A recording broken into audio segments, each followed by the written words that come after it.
She's on? Okay, good.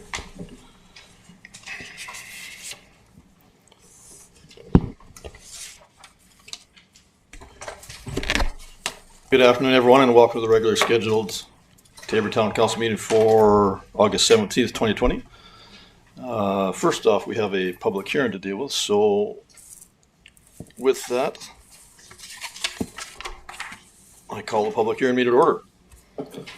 Related to public hearing number 11-2020, members of the public in attendance who wish to speak against or for proposed bylaw number 11-2020 will have a 10-minute limit for speaking, and anyone who does wish to come forward and speak must state their full name for the record. Item number 2, proposed bylaw number 11-2020, Mr. Armfield. Yes, I'm going to call Ms. Monks up to give a presentation of the matter at hand today, please. All right, thank you, Ms. Monks. Thank you. Good afternoon, Your Worship and members of Council. This is the public hearing for Bylaw 11-2020, Municipal Development Plan Map Amendment Bylaw. Corey, would you be able to run through the slides? Or So I do I have a slide presentation? Perfect. And so the second slide. All right, so this bylaw is necessary in order to bring the lands that were part of the annexation into the mapping of the municipal development plan and apply land use to them. Additionally, it allows administration to update any of the mapping to match utility transportation master plans that have been updated since the original document was completed. The lands are currently rural agriculture and rural urban fringe as identified in the MD of Taber land use bylaw. Privately owned parcels will keep their land use, and that will be added to the Town of Taber land use bylaw as agreed to with the annexation agreement.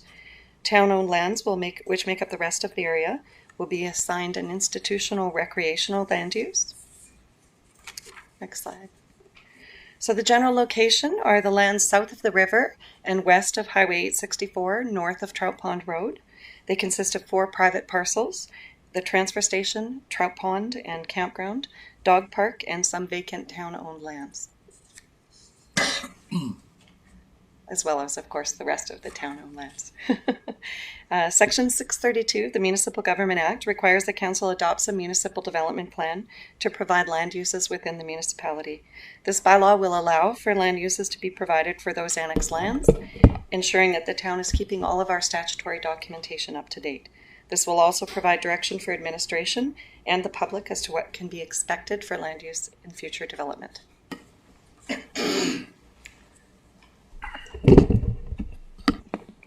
So as identified in this mapping, town-owned land will be institutional recreational, allowing for our existing uses to remain and also for future recreational and operational uses to be planned for as council directs. Private parcels are identified as rural small holding, and under the upcoming land use bylaw amendment, the existing MD of Taber land uses will be brought into the town's bylaw in order to meet the conditions of the agreement. So running quickly through the maps, Map 1 provides for a regional context.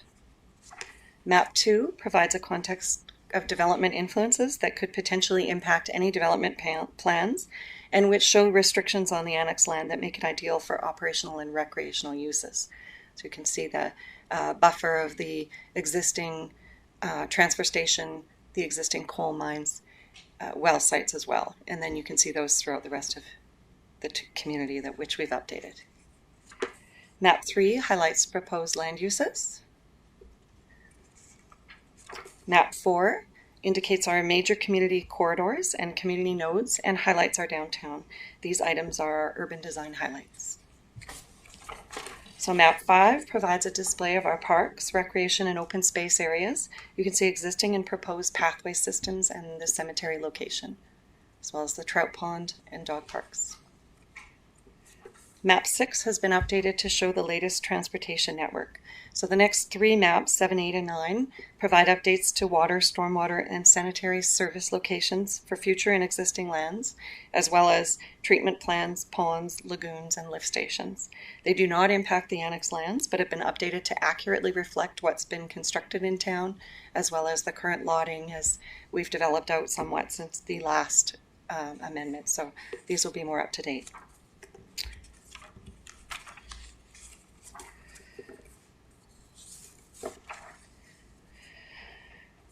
Sorry.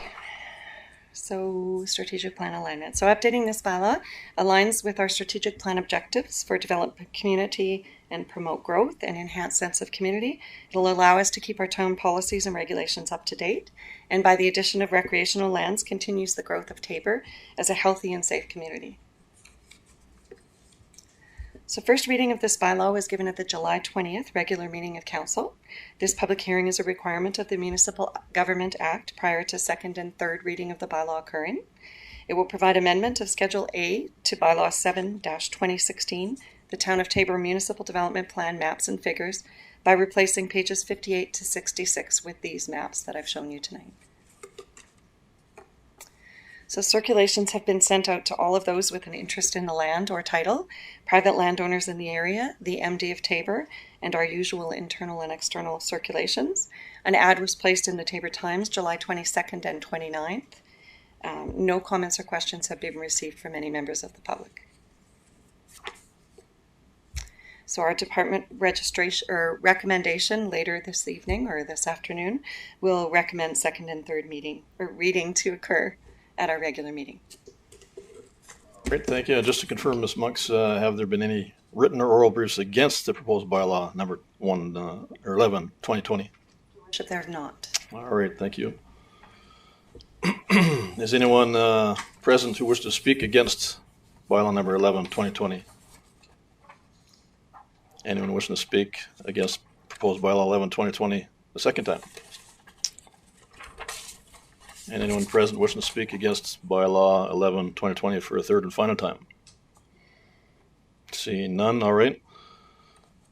Ms. Monks, has the Economic Development Office received any written briefs for proposed bylaw number 11, 2020?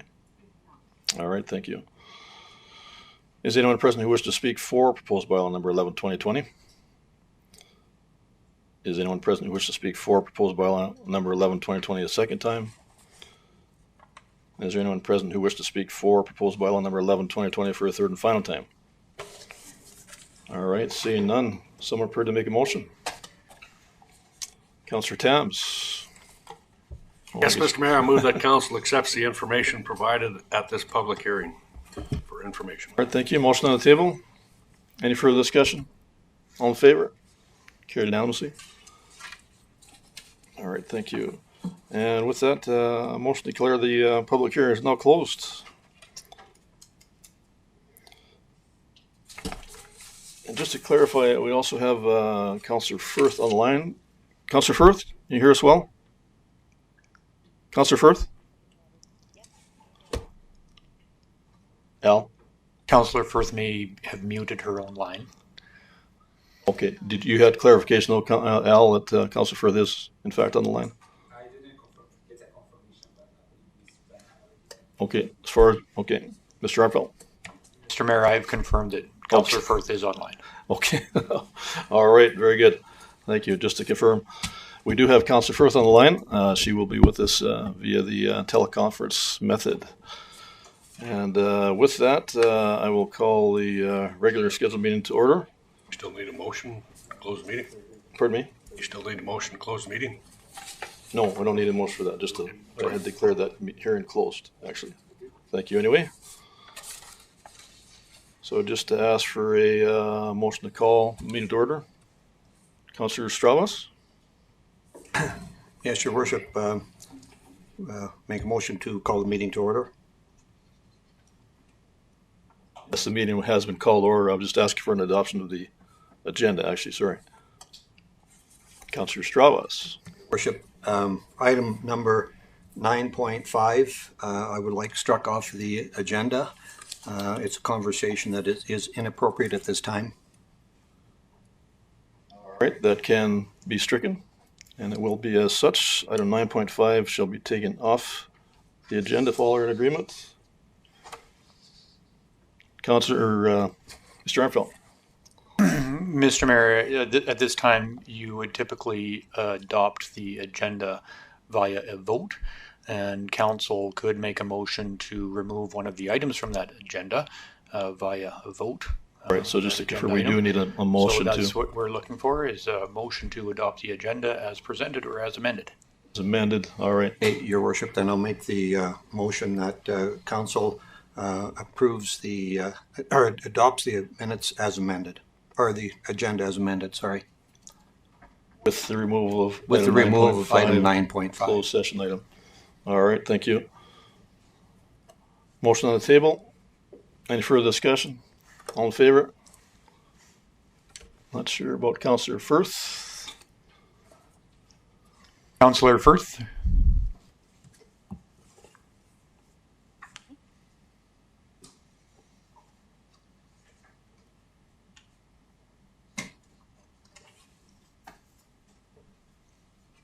I'm just texting Councillor Firth. In favor? Can you guys hear me? Very. Oh. Okay. It's all right, I didn't catch that. In favor, if you can hear me. Oh, I've heard Councillor Firth indicate she is in favor, but very lightly. Is there any way that we Very could faint. Absolutely, yes. turn Councillor All Firth right. up a little bit, Al?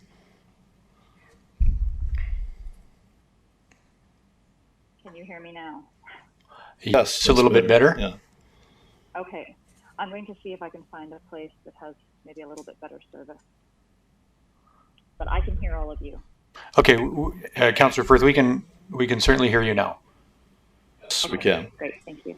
Thank you. All right, so with that motion was passed unanimously.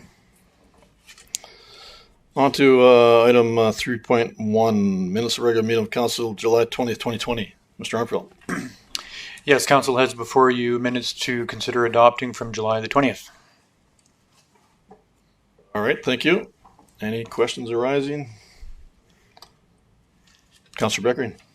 Thank you, Mr. Mayor. I'm prepared to make a motion All right. that council adopts the minutes of the regular meeting of council held on July the 20th, 2020 as presented. I like the button too. All right, thank you. Motion on the table. Any further discussion? All in favor? In favor. Carried unanimously. Thank you. On to item number 5.1, bylaw 11, 2020, municipal development plan amendment to bylaw 7-216, second and third reading. Mr. Armfield. Yes, Council has in front of you now the actual bylaw from the matter of our public hearing. Ms. Monks could come up and answer any questions that you might have on this matter as you go through your deliberations. If not, the recommendation from administration is there and it's yours to consider. Thank you. Ms. Monks?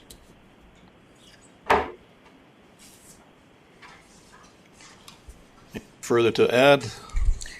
No, nothing further to add. All Just right. whatever questions you may have. Okay. Any questions for Ms. Monks whatsoever? Councillor Beckering. Thank you, Mr. Mayor. Through to Ms. Monks. I'd like to thank you for your very succinct and concise presentation during the public hearing. Thank you. All right. With that, Councillor Stravas.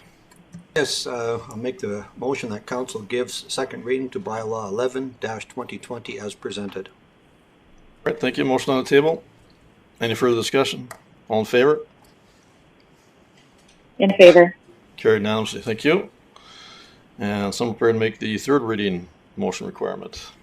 Councillor Thames. Yes, Mr. Mayor, I move that council gives third reading to bylaw 11-2020 as presented. All right. Thank you. Motion on the table. Any further discussion? All in favor? In favor. Thank you. Carried unanimously. Possibly a bit, Al. We certainly have you coming in clearly now, Councillor Firth. Yes. Am I a little loud now? No problem. No problem. All right. On to item 5.2, bylaw 13-2020, land use bylaw, first reading. Mr. Armfield. As Ms. Monks has been working for actually about a year and a half now, probably, on revisions to the land use bylaw, and those are ready for council's consideration now. I'll turn it over to Ms. Monks for a presentation here. Excellent. Thank you, Ms. Monks. Good afternoon again. Yes, so we have been working with the Municipal Planning Commission on an update to the land use bylaw. The existing land use bylaw will be rescinded when this new document takes effect. There are several areas within the old bylaw that have needed some clarification and improvement to make them more user-friendly. We have added a new neighborhood commercial district in order to give developers options for pre-planning this kind of use in a neighborhood in advance rather than our existing commercial. The land uses rural agricultural and rural urban fringe have been added to this bylaw in order to meet our obligations under the annexation agreement. The development permit portion of the bylaw has been reworked and made more easily understandable for landowners and developers, or at least we hope so. There's some consideration for the enforcement and penalty portion of the bylaw. It's added clarity and provides for an option of using an enforcement officer for some of the penalties if, as we grow, there is a requirement to do so.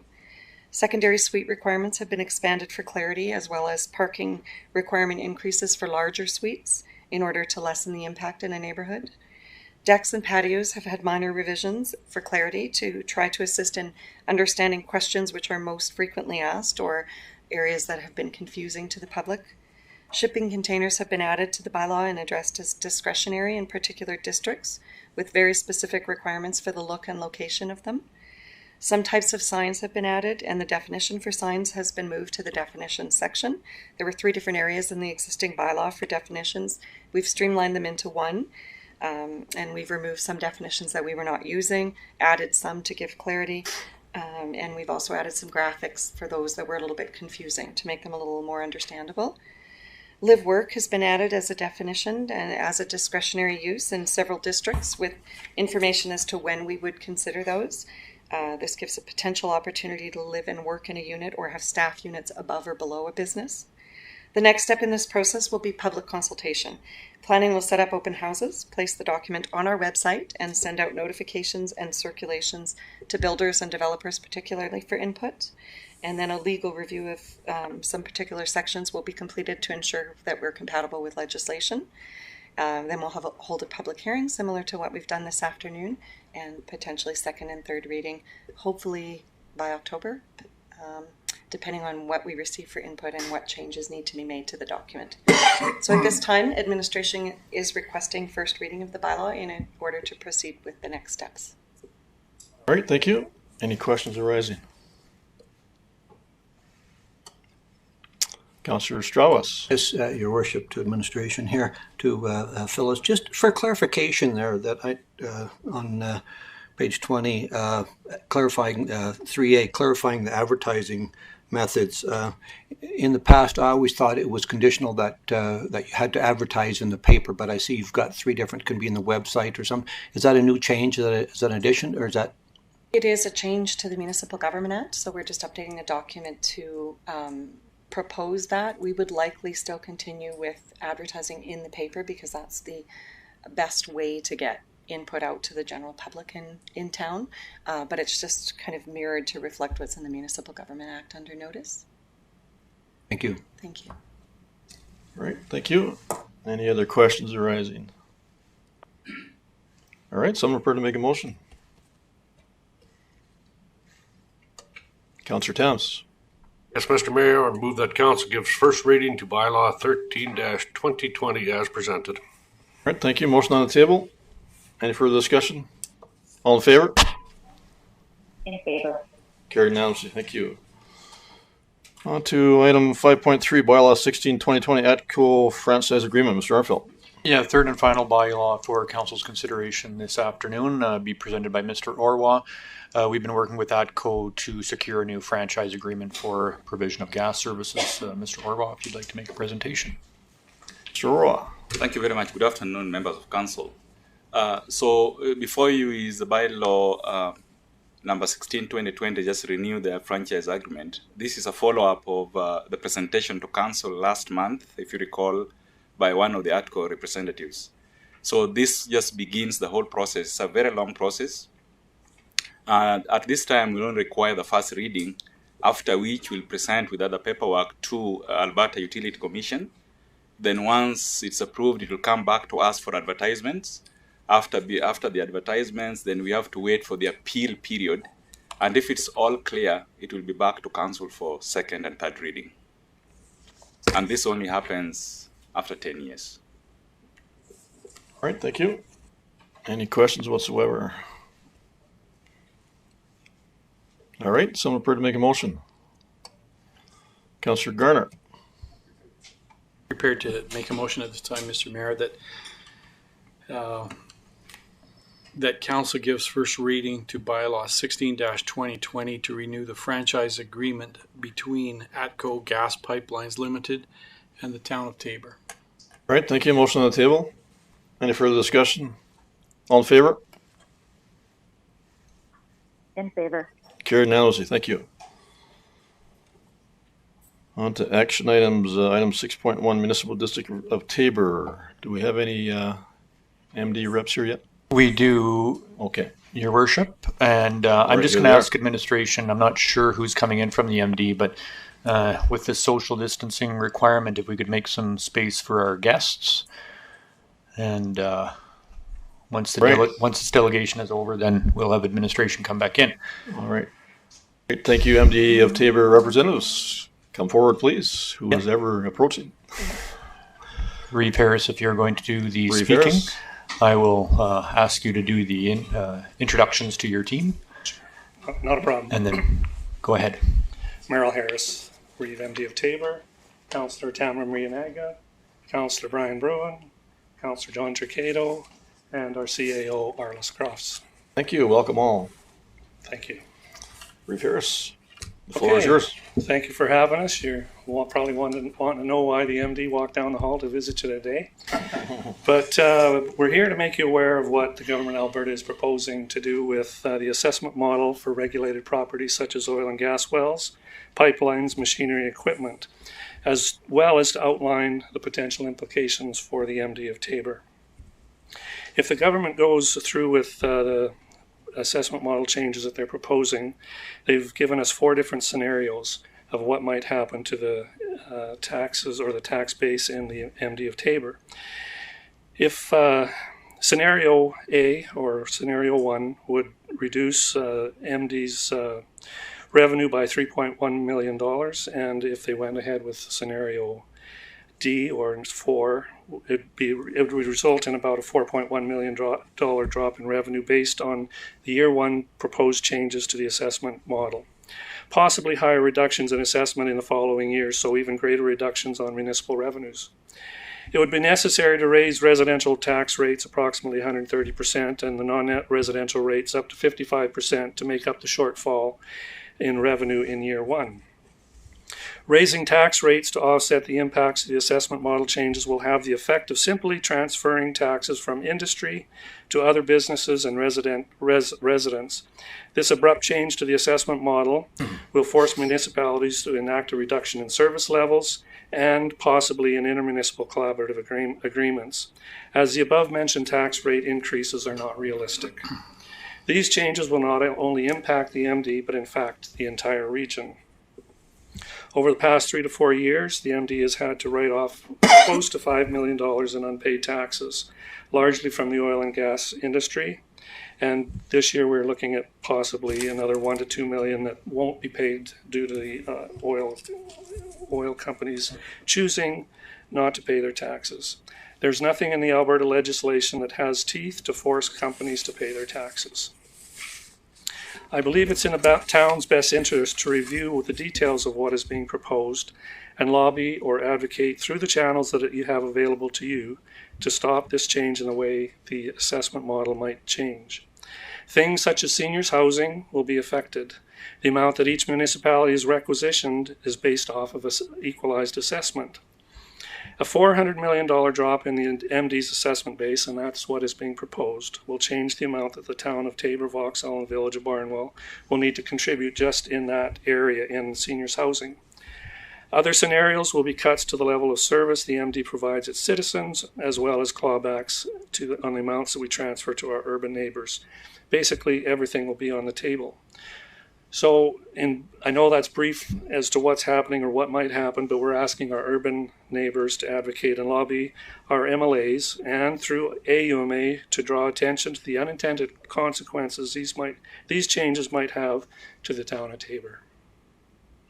And I think I had sent a letter, I don't know if it was distributed, kind of outlining what we're looking at. Yes, that's correct. It was. So, we're open to questions if you have any questions. All right, thank you. Any questions Councillor arising? behind me here. Councillor Beckering. Thank you, Mr. Mayor. Reeve Harris. Yep. Thank you for your presentation. how are you doing with RMA regarding your lobbying efforts? I mean, this is so ridiculous that surely you can change somebody's mind, no? I'm going to ask Brian, because Brian actually sits on the board of RMA, to answer that question for us. Yeah, thanks for the question. Well, a lot of this has come from RMA. We've been aware of this. We've been involved in a committee that we were embargoed not to talk about until it was released. A lot of these numbers actually came from RMA. So that is what RMA is asking, is that municipalities get out there and express the concerns that this can result in locally and, in fact, across the province.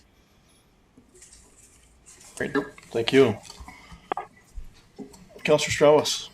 Yes, Your Worship, to Reeve Harris. I appreciate the financial situation you're facing, but there are a number of rural municipalities who don't have access to revenue from oil and gas companies, and I mean the MD of Taber has had that luxury for a number of years. So I guess my question would be, like, the other municipalities are surviving and you know, continuing to go on. So do you have access to collaboration with them to see how they manage to collect their taxes that aren't dealing with oil and gas companies? There are certainly some municipalities that don't rely on it the way the MD of Taber does, but there's other municipalities that are even more reliant on the oil and gas sector for their municipal revenues than the MD of Taber is. There's municipalities that are going to be hurt way worse than we are. Tax rates is basically how those other municipalities might be able to make up the difference. And it can be seen if you examine other municipalities that their certain aspects of their tax regime are way higher than the MD of Taber is.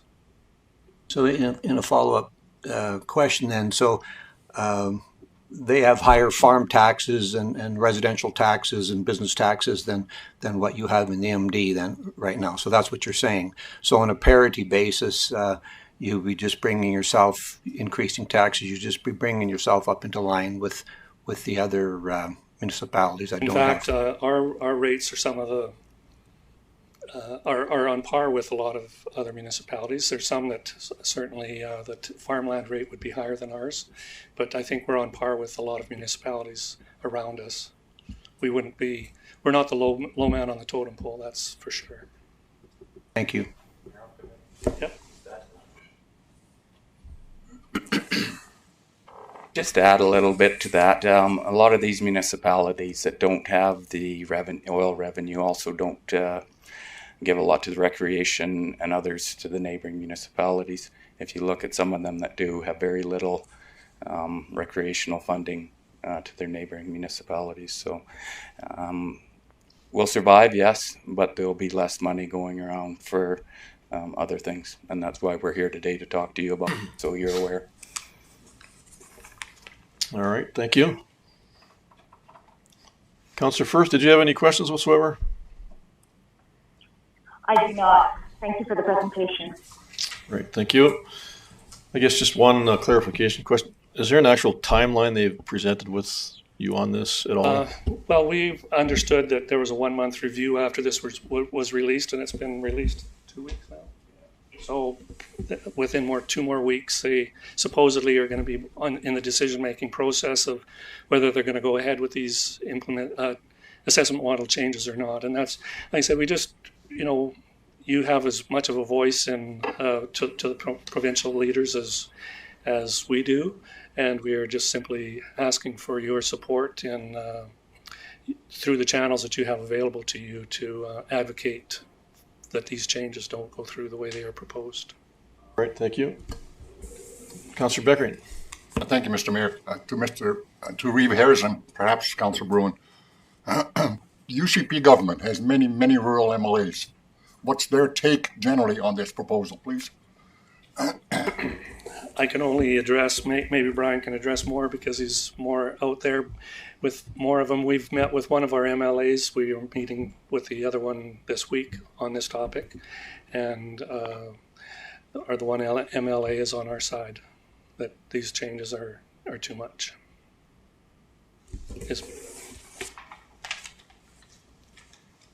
Yeah, just to add to that, we're meeting with the Southern Rural Caucus tomorrow to get some of the takes on that. But most of the ones that I've talked to have felt it's probably too much all at once, especially when you compound the police increases and everything. So they seem to think it's an awful lot being thrown on municipalities all at once. All right, thank you. Mayor. Any other questions arising? I guess just an ask to the rest of council and or Reeve Harrison, MD of Tabor representatives.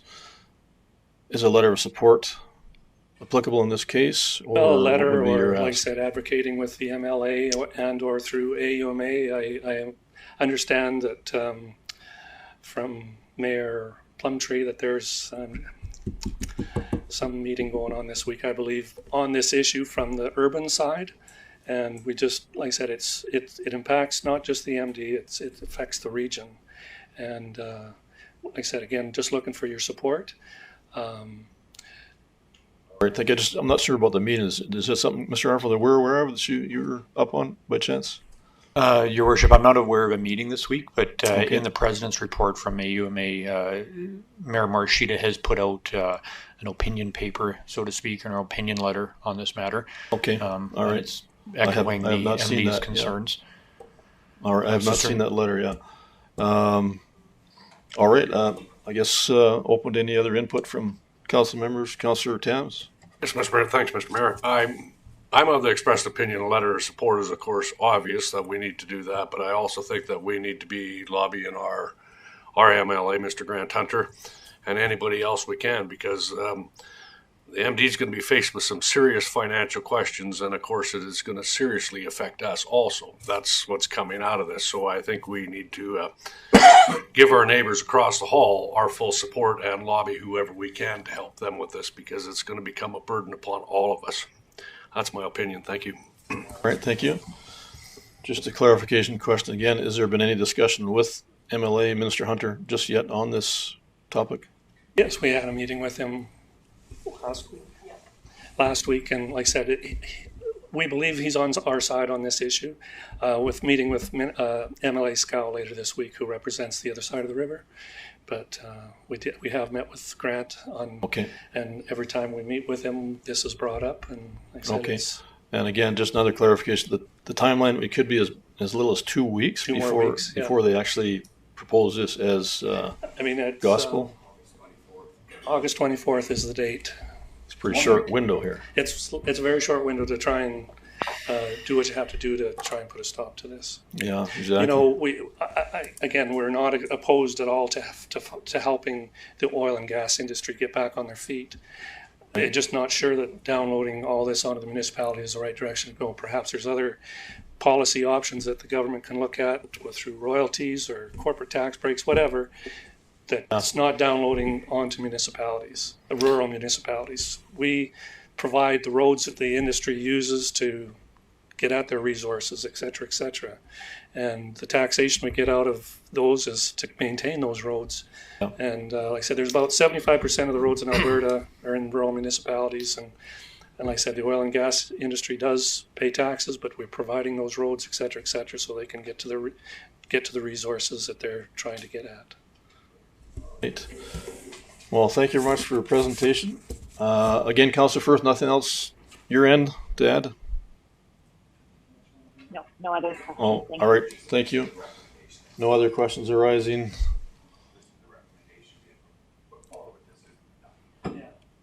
I guess I should clarify, it's not necessarily a done deal, but it's the recommendation that Municipal Affairs is putting forward I see. to have done. Which have could the be as change. soon as the 24th of August, as you said. All right, thank you.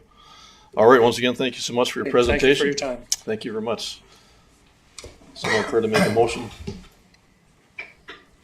Councillor Garner? See ya. Sure, I can make a motion. I make a motion that council accepts the correspondence from the Municipal District of Tabor related to the potential impacts of assessment model changes for the Municipal District of Tabor and region, and thanks them for their presentation. All All right, thank you. Motion on the table. Any further discussion? All in favor? In favor. Carried unanimously. Thank you.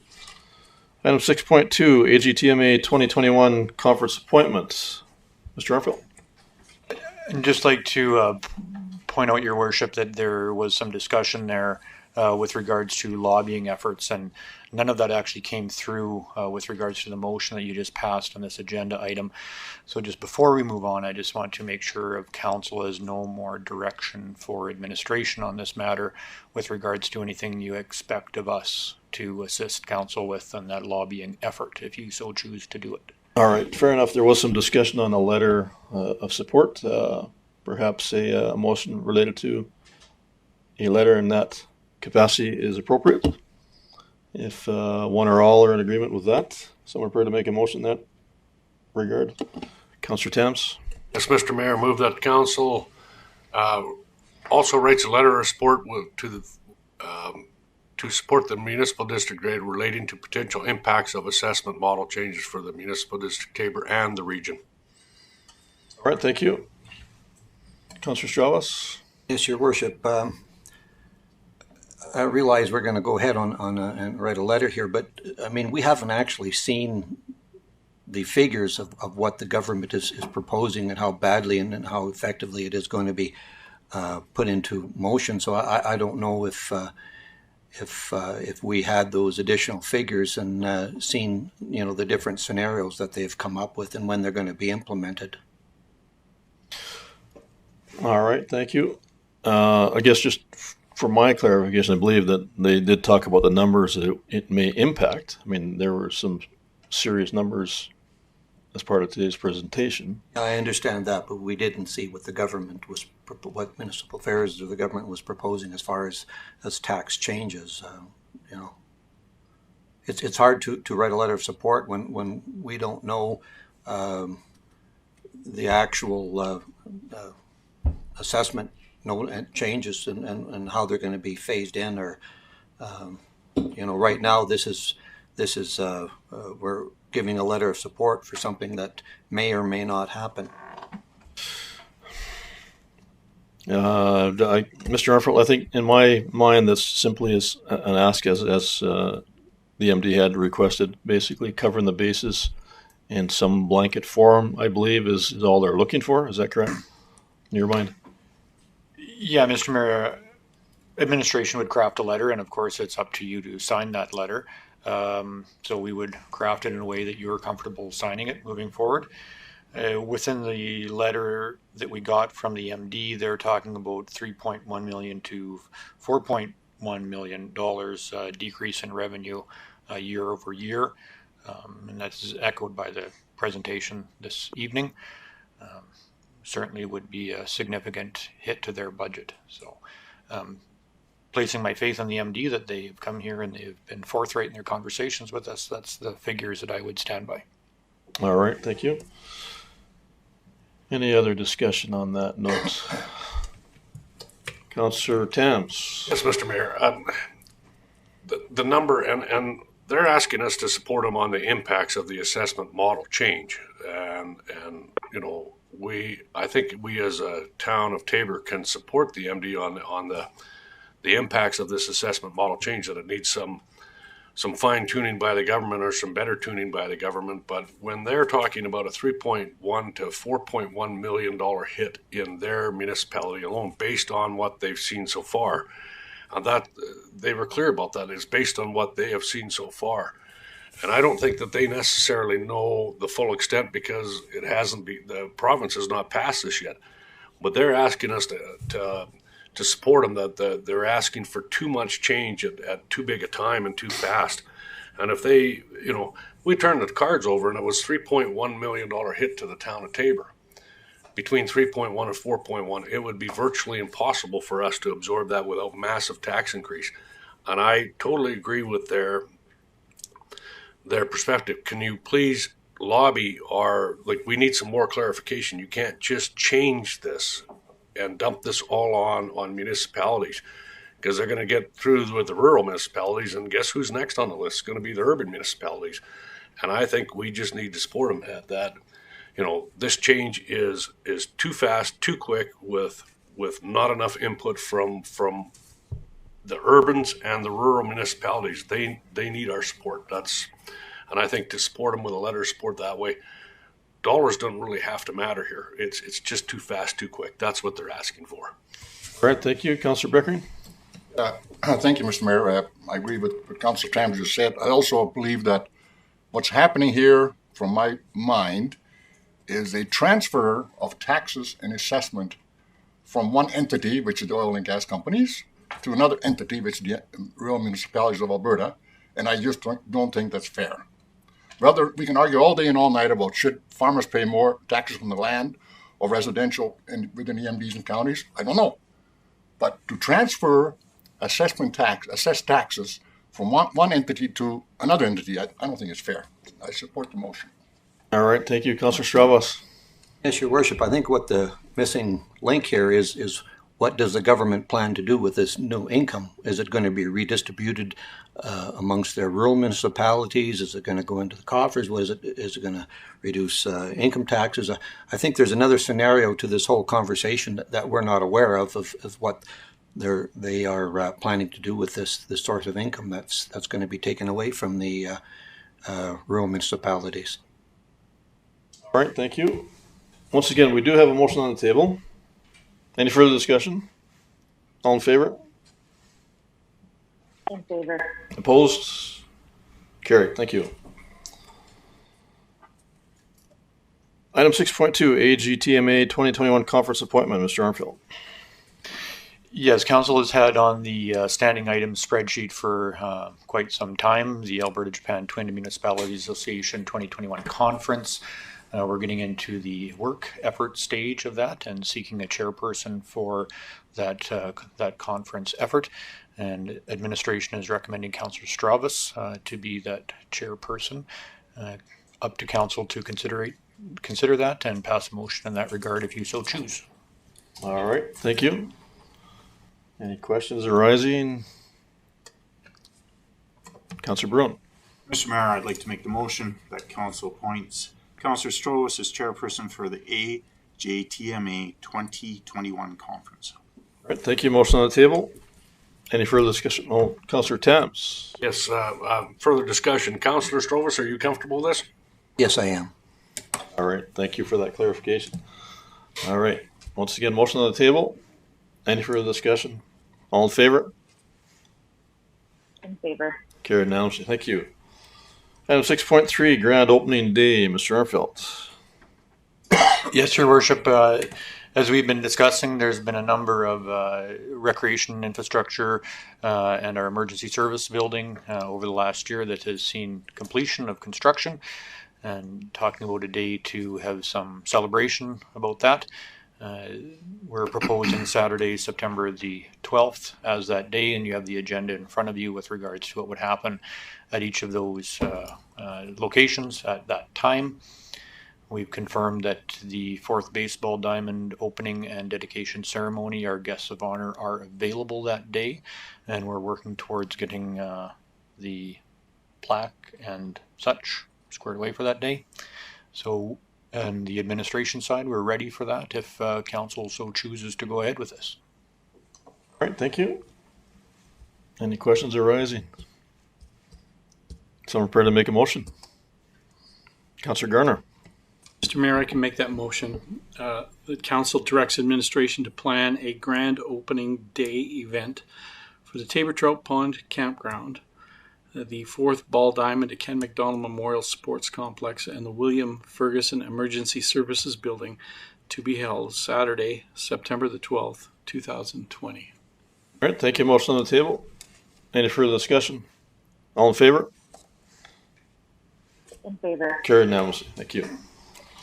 Item 6.4, Town of Raven Solar Infrastructure Tour. Mr. Armfield. Yes, again, we've been chatting the Economic Development Officer at the Town of Raymond, Mr. Greg Robinson, invited us to his municipality they are a net zero municipality with regards to the electricity that they're utilizing.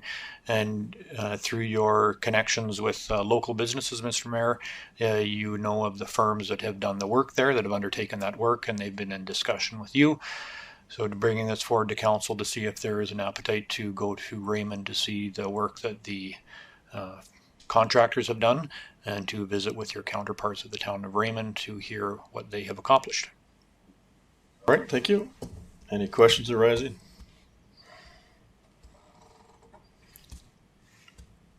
Someone prepared to make a motion?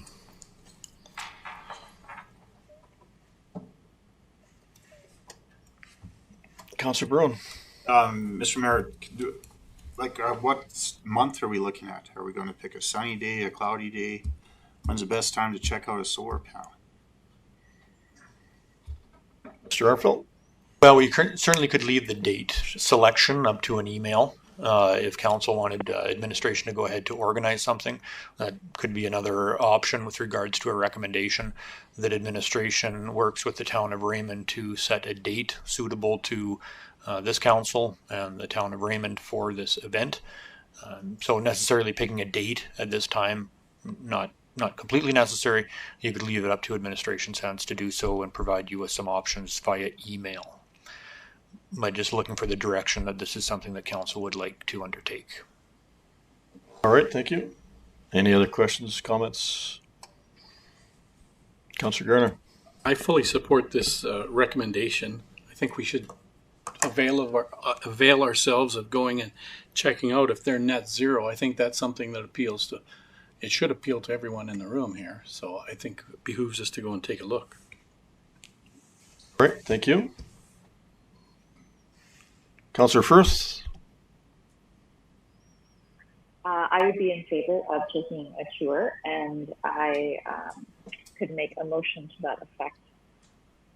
All right, thank you. Go ahead. Thank you, Mr. Mayor. I move that council chooses to undertake a solar infrastructure tour in the town of Raymond with any interested members of council and arranges a date via email with the town of Raymond. All right, thank you. Motion on the table. Any further discussion? All in favor? In favor. Carried unanimously. Thank you. Item 6.5, safe exchange of legal items. Mr. Armfield.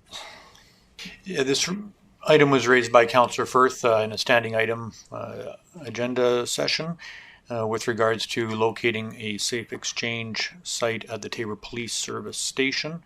Some information has come back from the Municipal Police Commission on this item with a motion by John McDonald that is not the ideal location according to the Municipal Taber Police Commissions, and is actually recommending a location south of the administration building here. That area is under surveillance, and we certainly could accommodate that.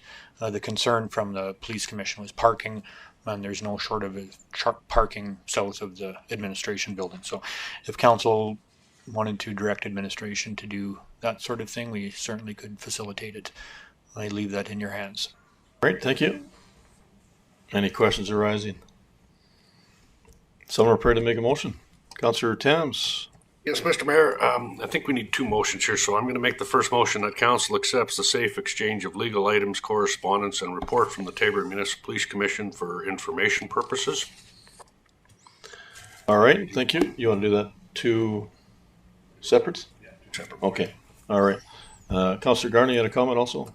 Yeah, I can make that second motion, probably that dovetails with. All right, we'll just go with the first one first, if that's all right. Yeah, that's fine. All right, motion on the table. Any further discussion? All in favor? In favor. Carried unanimously. Thank you. Councillor Garner.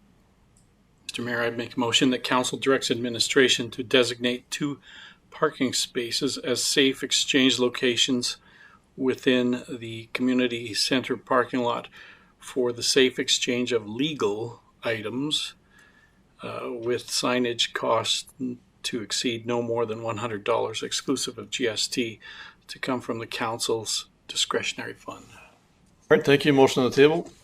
Any further discussion? All in favor? Carried unanimously. Thank you. In favor. Sorry, I guess I jumped the gun on that. Unanimous, but anyway, it is unanimous, right? All right, item 6.6, fireworks requests. Mr. Arfield. We have had a successful launch of our Arts and Heritage Committee, and a motion has come out of that Arts and Heritage Committee, and Ms. Lutz is going to come up and present that to Council. And Councillor Garner is here, who had made that motion. He can probably speak to it after Ms. Lutz is done. Go ahead, please. Lutz. At the Arts and Heritage Committee meeting on July 21st, Councillor Gardner made a motion to be brought to Council for discussion to only shoot high-altitude fireworks at the Golf Course for Canada Day and Cornfest due to safety reasons and maximum enjoyment by citizens. I can confirm that we did get lots of positive feedback about the location, and although I won't speak on Chief Munshaw's behalf, but I will say that he was in favor of this location as well due to safety concerns.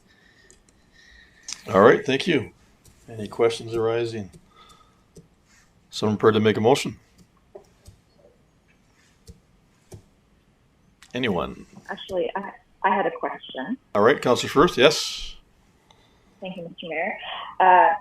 I noticed in the agenda item that it said that the Canada Day fireworks cost $4,000 more than the cost of lower altitude fireworks. Is that an increased cost that we can expect every time we shoot fireworks off if we go with strictly high altitude fireworks? I believe so. Chief Munshaw, can you confirm that? Mr. Mayor, I might be able to. Sure. Sorry. Mr. Arfield, yes, you bet. Add something. Sorry, I missed my green button. That's all right. My button there. It's a balance of event enjoyment, so to speak. If council sets a budget for the fireworks, certainly you can purchase more fireworks and have an extended show of those fireworks if they are low altitude fireworks. However, if you have the same amount of budget and you choose to go with high altitude fireworks only, the show is higher and possibly more spectacular based on your definition, but shorter. So it is simply, you do get what you pay for, and there is more bang for your buck. I suppose all those little anecdotes I could add, but it's just a balance of there's so much money in the budget and what you can get for A versus what you can get for B. All right, thank you. Councillor Tams? Yes, I also have a question because Canada Day fireworks is done by the town of Tabor and us, but the Cornfest fireworks is done by the Cornfest committee, and they have a fireworks committee. So by doing this, by making this motion that we're only going to shoot off high level fireworks, which I actually kind of like the motion, but have we run it past Cornfest as to see what their opinion on this is? Because they normally fund their own fireworks for that whole event. All right. Mr. Arfield? I'd have to defer, but I do not believe we have. Have we talked to the chamber about this? No, we have not. Yes, it's probably appropriate to ask Councillor Garner as part of that Cornfest committee and or chamber. So does that create a problem in your mind? It doesn't create a problem in my mind. We should show the courtesy to talk to them first before we make a formalized decision. But I know that if you base your decision making on a safety aspect only, having been firsthand trying to control a crowd at 10 o'clock at night, coming from all sorts of areas on the grounds, and some of those low-level fireworks don't go straight up. They kind of come off to the side sometimes. I think it is only wise from a safety perspective. And I like I said, I can't speak for the chamber, but it's a way safer if we're taking it away from the people, and we basically eliminate a lot of risks. All right, thank you. Councillor Bruin? Yes, Mr. Mayor, I love the fireworks this year. They look fantastic, and I think just about anyone in town could see them up high. But I wonder why we have to make a motion to say that we only shoot high fireworks. Why can we not, at discretion, like throw something in there? We're committing ourselves to only shoot high altitude fireworks with this motion. I think we should open it to both. Flexibility. Yes, a little flexibility with this. So it could be up to the Cornfest committee if they feel that low ones are better. Canada Day was so nice because COVID, of course, and we spread the crowds around, and I think worked really well. So I would like to see that we have the option of either or. Yeah, actually, I would support Councillor Bruin's suggestion as well. I guess back to Councillor Garner, though. You're indicating there should be some kind of courtesy to the chamber. So with that, it's probably not appropriate to make a motion just yet anyway, other than going back to the chamber first and then come back to council. Right. And I think if you read what came out of that Arts and Heritage Committee, it says all that is a recommendation from them. It's not saying, hey, hard and fast, you have to shoot only high. They're saying this is our recommendation because as we met, the consensus was from everybody on that committee that lots of people in town and out of town were able to see those fireworks where low altitude, you don't see that from 2 or 3 miles away. So all that is a recommendation coming forward. So I understand that also. But in all fairness, as per your indication, Councillor Garner, that probably should have gone to the chamber before it came to council to get their most blessing, likely, if you will. But you know, it's for sure. It's a new committee, so yeah, not the end of the world. But Councillor Tams. Yes, Mr. Mayor, I request that we table this till after we can have input from the Tabor Chamber of Commerce on this recommendation. All right, thank you, Councillor Bruin. Could we not just simplify it and say we can shoot high or low altitude fireworks at the discretion of the fire chief? I guess that's a possibility, but Mr. Arfield, we cover Cornfest community concerns if they don't want to spend $4,000 more. I think it's I know what you're saying, Councillor Bruin, but I guess the general consensus seems to be going back to the chamber. But Councillor Becker, thank you, Mr. Mayor. Point of order. A tabling motion is made, cannot be discussed, just voted on, please. All right, thank you. Mr. Armfield?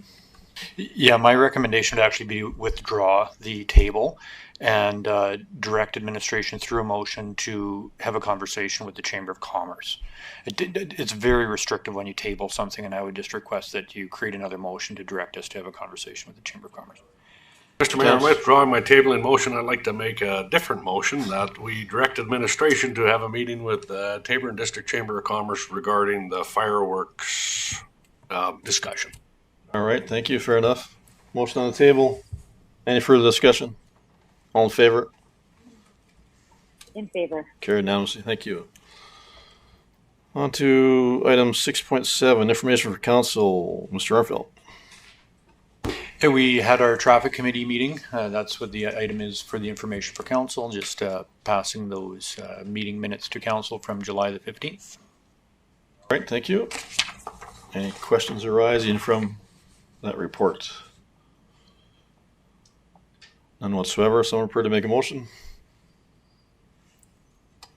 Councillor Beckering. Thank you, Mr. Mayor. I move that council accepts the material received in this agenda item as information. Right, thank you. Your Councillor Stravos. Sorry, Your Worship. Just sorry, I was trying to read my notes here, and I had a question about this four-way stop at 52nd Street and 49th Avenue, and what comes to mind is people going west on 49th Avenue through that intersection. If you put a four-way stop there, would that not slow the emergency vehicles leaving the emergency services building and going there, because they would have to wait for that intersection to be cleared? Because when you come to a four-way stop, the first vehicle there has the right of way, and people may not necessarily see that there's an ambulance coming up behind. So I'm not quite sure if this would help the situation or not, because I think when you 49th Avenue, the traffic clears, an ambulance comes out of those doors and goes up. It'll have a clearer way than if you have a four-way stop. I mean, that's my assessment of it. I don't know, maybe somebody else has a question on that. Maybe the fire chief can comment on that, but I'm not totally sure I agree with this. All right. Mr. Armfield. Yes, I can convey to council that we discussed this in that meeting. Chief Munshaw from the fire department was not there. However, Inspector Keeler from the Taber Police Service was, and he, in my mind, can be likely considered an expert on traffic law, given his past, and he was in favor of doing this from a safety perspective. We did discuss those ambulances coming out of there. Of course, they have the benefit of lights and sirens, and the law behind them that if a ambulance has lights and sirens on, you get out of the way and let them go through. So that was the logic that we discussed at that meeting.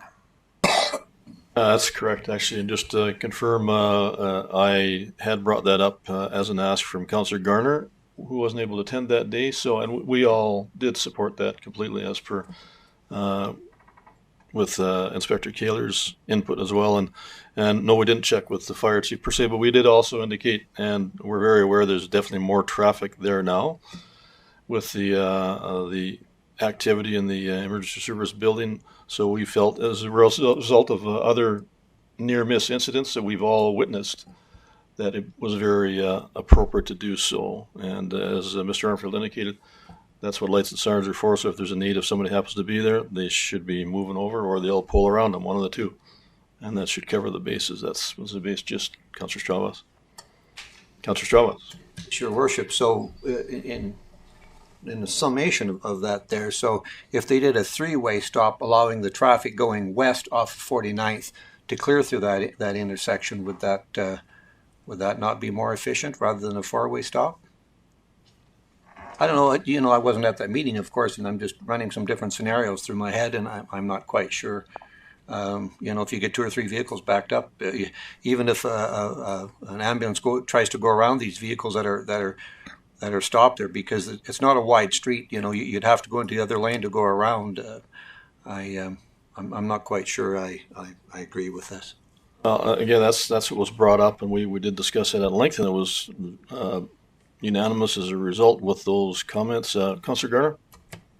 I guess where I take issue with Councillor Strauss is you're putting a hypothetical question out there that every ambulance call is going to be a westbound ambulance call. What about an eastbound? Should we take that stop sign out too? I think it works very well the way we're doing it. Questions or comments? I'm sorry, did we have a motion on the table? Yes. We did. All right, thank you, Councillor Becker. With that, we do have a motion on the table. Any further discussion? All in favor? In favor. Carried unanimously. Thank you. On to department reports. Mr. Armfield.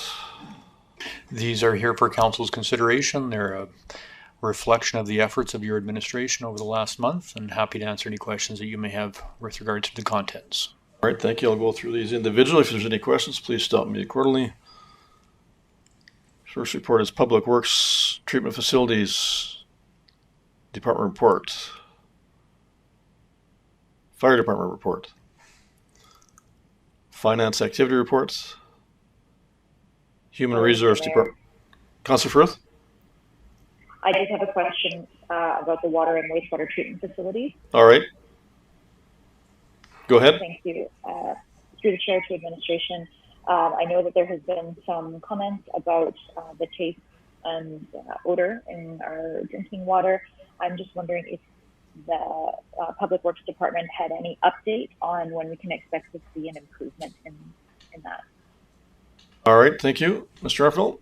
Yes, Mr. Scheer is present, and I'd ask him to come up to the microphone to give us an update on that matter. Thank you. Mr. Scheer? So with regards to the odor and issues we're having from the water, we basically installed a new chemical treatment system, the potassium permanganate injection system, which will help alleviate the rotten egg smell you're smelling. It takes time to get through the distribution system. So our distribution staff are currently flushing hydrants, flushing all that odors away. But it will take a few days for that system to work into it and clean up those odor issues. All right, thank you. Councillor Firth, that cover the basis for yourself? Yes, thank you. Thank you, Mr. Scheer. Councillor Beckering. Mr. Mayor, since Mr. Scheer is up there, I'd like to ask a question, please. I almost forgot the question, but I think I do know. Isn't this a perfect storm, Gary, regarding hot weather, no fresh water from GID because of their systems being cleansed or whatever they do, get some poison in it or whatever? This is fairly rare, correct? Well, every year we get algae growth within our well water, within the irrigation systems. This year is exceptionally bad, especially for TID. They've been putting algicides in continuously, so therefore we can't draw out of their canal into our well water system, so it's not circulating. So actually we're adding more algicides, they're adding more algicides, but really it all comes down to exactly what you said. Hot weather, humidity is creating a perfect environment for algae to grow. Mr. Mayor, thank you, sir. Thank you. All right. Any other questions arising? All right. Thank you. We'll move on to Human Resource Department report, Planning Department report, Administrative Service report, and CAO activity report. Seeing no other questions, ask for a motion, please. Councillor Thames. Mr. Mayor, I move that we accept the council and administrative reports for information. All right, thank you. Motion on the table. Any further discussion? All in favor? Carried unanimously. Thank you. It's Councillor Firth. You forgot to ask Councillor Firth. She did Yes, say I am in she's in favor. favor. Yes. Sorry. All right. Moving on to mayor and council reports. Councillor Garner. Nothing new to report. I attended the July 1st celebration and several other things which I've forgotten in my holiday brain. So other than that, it's all good. All right. Thank you. Councillor Stravas. Nothing to report at this time. Thank you. Councillor Bruin. Like Mr. Garner, I attended the July 1st celebrations and heard nothing but good accolades about the fireworks and how it was put together. Also attended numerous farmers markets, and I'm very impressed with the job that's been done there and I would say, excitement it draws to the center of town. And I'd like to give a lot of thanks to our staff that has put that together. All right. Thank you. Councillor Firth. I have attended the few meetings that I've been required to attend over the summer, and I have nothing else to report. Thank you. All right. Thank you. Councillor Beckering. Mr. Mayor, nothing to report. Thank you. Councillor Thames. Mr. Mayor, I have nothing to report other than the July 1st celebration. I think it was extremely well done due to the circumstances, and was a pleasure to be there with the mayor and the Reese speech, but especially with the members of the Legion, that they marched as far as they did for that flag raising, and I was very impressed with the whole setup. Thank you. Great, thank you. And for myself, I did attend a variety of meetings as well. Participated in 3 major announcements, along with the United Conservative Party and Minister Grant Hunter and Minister Prasad Panda. Attended the National Peacekeeper ceremony at the Taber Cenotaph, along with some Town of Taber recognition awards, as well as the Lost Pause photo op and check presentation last week. With that, someone prepared to make a motion to accept all the reports. Councillor Beckering. Mr. Mayor, I move that we accept the reports as provided. Thank you. Motion on the table. Any further discussion? All in favor? In favor. Carried unanimously. Thank you. On to item 610, standing item, council requests. Mr. Armfield. It's this time of the meeting that we offer the opportunity to council to give administration any direction or ask us any questions that you may have. Great, thank you. Any items arising? None whatsoever. Councillor Firth? No items, thank you. All right, thank you. So seeing none, we're just status quo with what's happening there with those updates, correct, Mr. Armfield? Yes, the first 2, of course, have been looked after tonight with the designation of Councillor Strovas to be the chairperson of the organizing committee. The item with regards to Councillor Firth that's been languishing for a while, we looked after that one this evening. And The last one, that is going to the Recreation Committee, I believe in September is the next Recreation Committee meeting. So the ones that are on the list are in hand. All right, thank you. So with that, we're not requiring any motion, correct? There's nothing new? That is correct. All right. Then with that, we are due for our delegation to start at 5 p.m. So I would ask for a motion to adjourn until 5 p.m. or reconvene for the start of our delegations. Anyone? Councillor Tams. Mr. Mayor, I move that we recess till 5 o'clock. All right, thank you. Motion on the table. Any further discussion? All in favor? In favor. Carried unanimously. Thank you.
right, if we could reconvene the meeting, please, and start with our delegations. Item 7.1, Delegation Star Theatre. Mr. Armfield. Yes, joining us this evening is Dr. Ryan Torrey, and he is coming to discuss the Star Theatre. Dr. Torrey, you can make your way up to the microphone, and we always ask the key presenter to also introduce whoever is joining them in the presentation. So please, Dr. Torrey, the floor is yours. Excuse me. Excuse me. Thank you so much, Mayor Prokop and Tabortown councillors, Corey, CEO, and Phyllis. And I'm just introduced Sarah from the Star board here with us this evening. We appreciate you taking the time. We'll keep it brief. I know we've discussed some of this in the past. I think you've had a chance to review some of the. Thank you.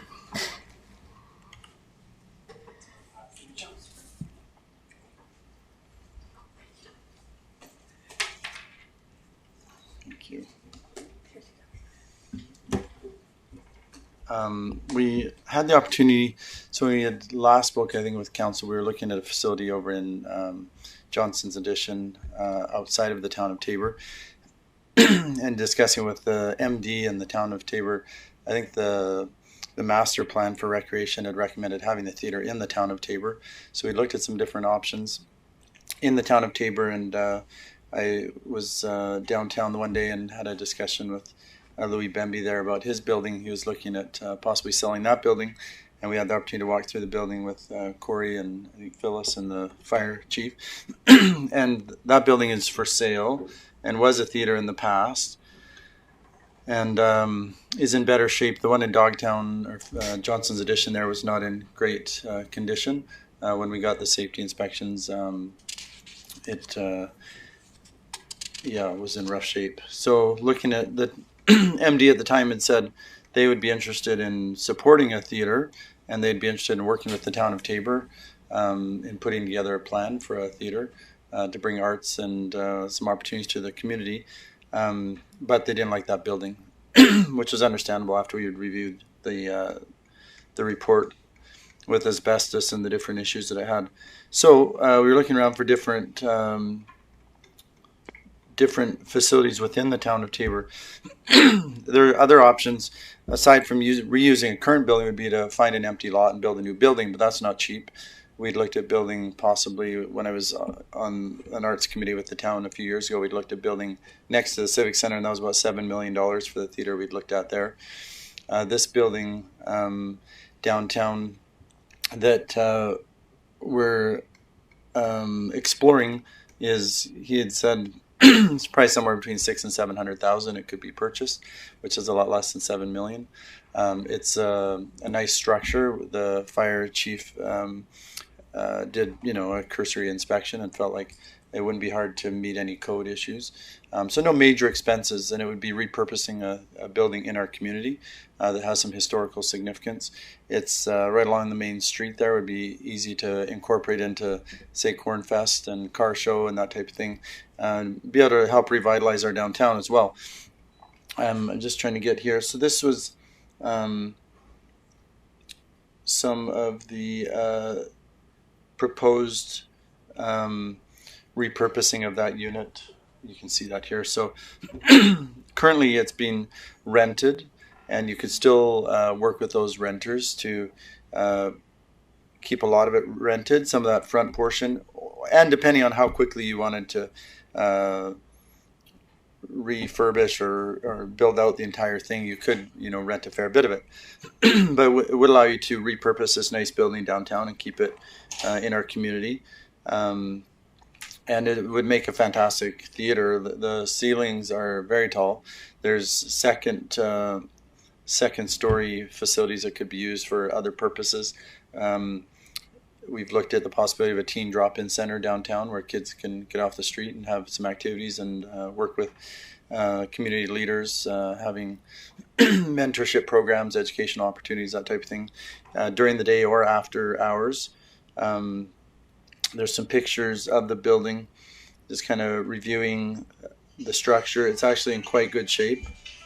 It's not a new building, of course, but it's a solid cinder block structure that It wouldn't take a ton of effort. As you can see, the ceilings are very tall, which is important for a theater, for on stage to be able to take props up and to the side. And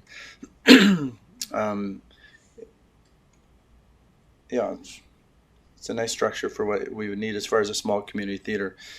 Could you do more with $5 million? Of course, but for this type of for a community theater, if you look across southern Alberta, Bow Island, Raymond, Cardston, McGrath, Fort McLeod, they've all repurposed.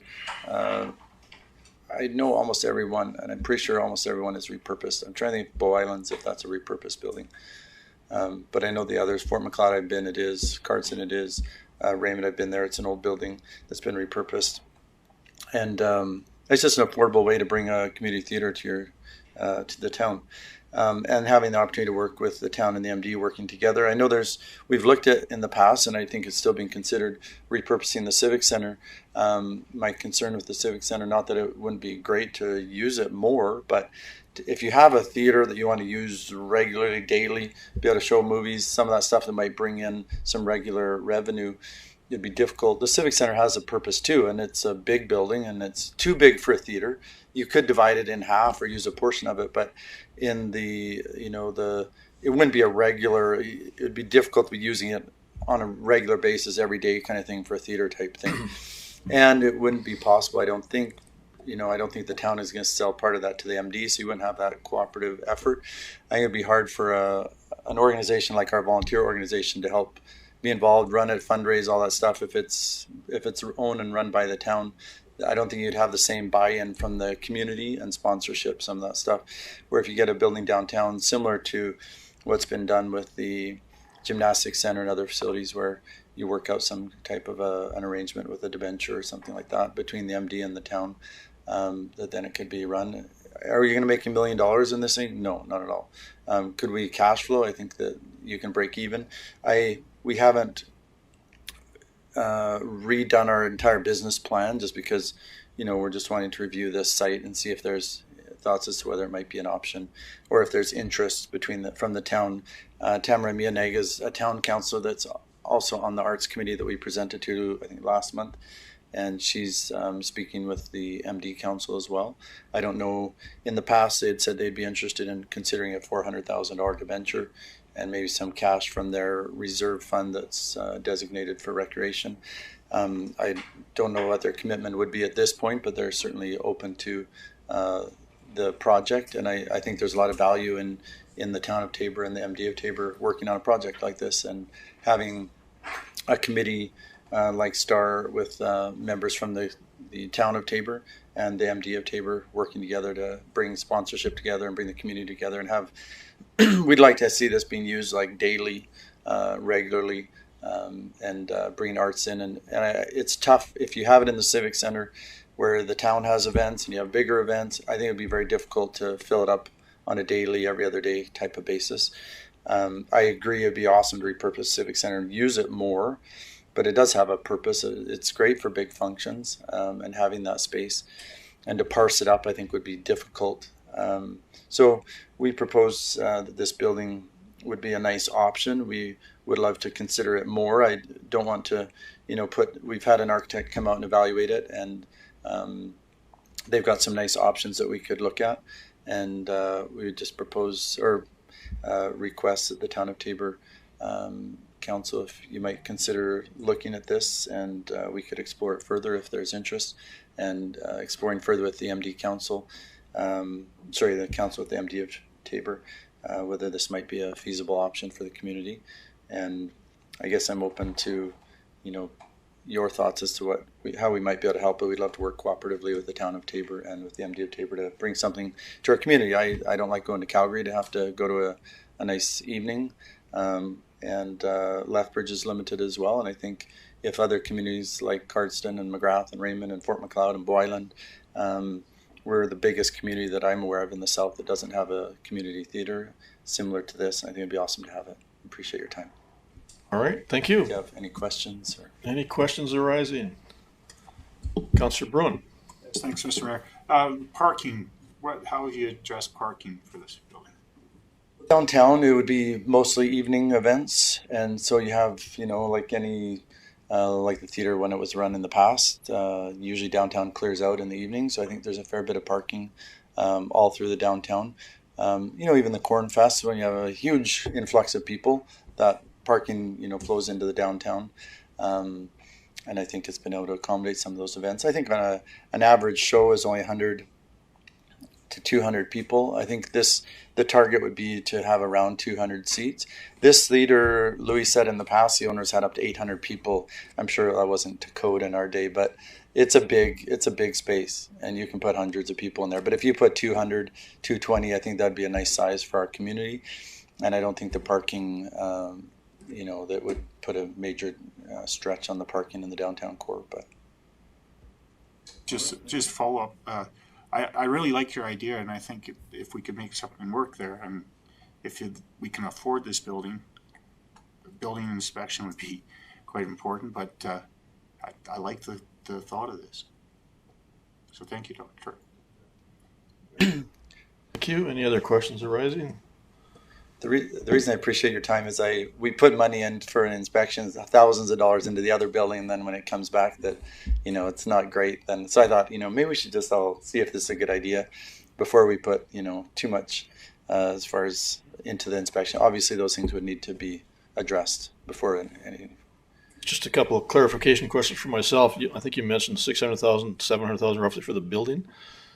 Is that for the building purchase itself or with the whole works? That's for the building. And then if we Okay. scroll back to the original business plan, a lot of those expenses that would go into refurbishing the interior, like seating was about 95,000, and the screen is 10 to 40,000 for a screen, and then for the projector, and it depends what you want to put in. My thought is if you had a projector and screen, then you could be playing, movies and stuff regularly. People could rent it out. Businesses could rent it out, like the Movie Mill. Our orthodontist rents it out, and then they have all their clients come in the evening. And any business in town could do that. And you could play movies, multiple times a week or just on the weekend. Churches could rent it out for a movie they want to show. Any organization could do that. You could have meetings if you had like a ag group wanted to come in and do a presentation to their clients, their farmers, and review that. So there'd be the ability to have that theater or an actual theater, but then also just plays and such on a stage. And so by having a multi-purpose, you'd be able to keep it busier. But that range, so it'd be 6 is just for the building. And then if you go to the business plan, the original, I'll scroll back here. Did I go past? Oh yeah, you are. I have the power to drive as well. So if you want page 310 of that PDF, yeah, that gets you to Appendix 1 of your original proposal. So this was. How do you blow this thing up?